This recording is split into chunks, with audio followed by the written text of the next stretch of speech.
To substitute a teacher, follow the following steps. Log in into MyClassAdmin account.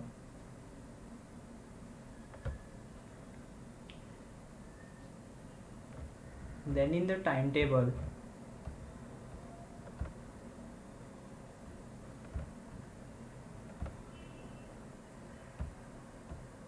this lecture scheduled on 7th August by the Professor Rahul Dravid.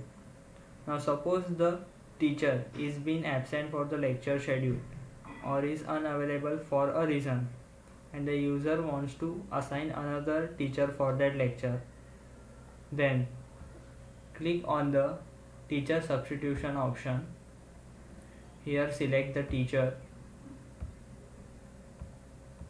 the date of his lecture, and then click on the search option. Here you can see the lecture details. Now assign another teacher. Click on the replace option and then tick option.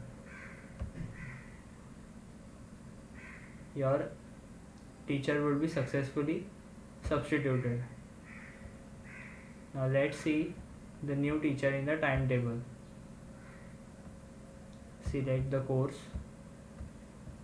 then click on the search. You can see now the lecture is being conducted by new professor.